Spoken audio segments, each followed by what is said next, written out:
you know, Al Michaels has done such a wonderful job with football. In his era, he would be the modern guy that has always appealed to me. And before him, Pat Summerall was marvelous doing football.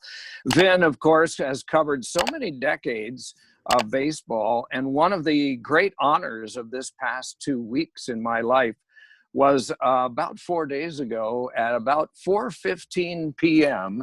Eastern Standard Time. Am I starting to sound like Vin? It is 4:15 Eastern Time. I received a phone call from Vin of congratulations, and then we discussed a couple of things. One, retirement. Two, the Kirk Gibson home run.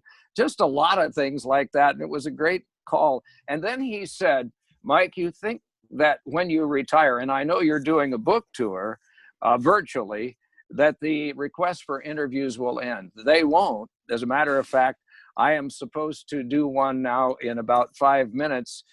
Someone has asked me to talk about Carl Erskine, who played for a number of years for the Dodgers. And you may know this, Mike, but after he retired, he was made bank president of the bank in Anderson, Indiana. And I'm saying, Vin is dispensing nuggets even after he retired, and they are very useful ones. Isn't that good?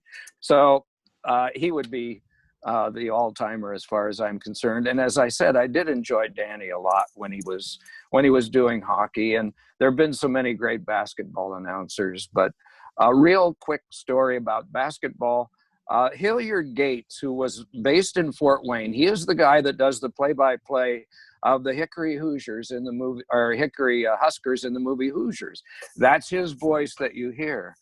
I got a lucky question in an interview with him when I was a college senior.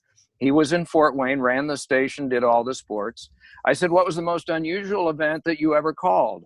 And he said, in 1950, I was the announcer for the Fort Wayne Pistons. We had a game in Minneapolis against the Lakers. Obviously, those two franchises are in different locations now. And our coach felt that the Lakers were playing a zone defense, which was illegal. There was no 24-second clock at that time. And so we decided that if they were going to play a zone, we were going to make an example of the game. So the idea was we were going to come down, bring the ball down the court, throw the ball into Larry Faust, our center in the key. And if George Mikan, their big center, didn't come out to guard Larry, that was a zone. And the first time we brought it down, threw it into Faust, Mikan didn't come out. The halftime score, I think you can look it up, was something like 11-9. And the final score was 19-18 Fort Wayne. And they had to get me into the dressing room, lock us all in because the Minneapolis fans were so irate because we held the ball pretty much the whole game and we won the game from them. There was a gentleman's agreement after that for 4 years that no one would ever do that to any other team. And then eventually the 24-second clock came in. So that was my basketball story. And he was one of my favorite announcers because I heard him all the time.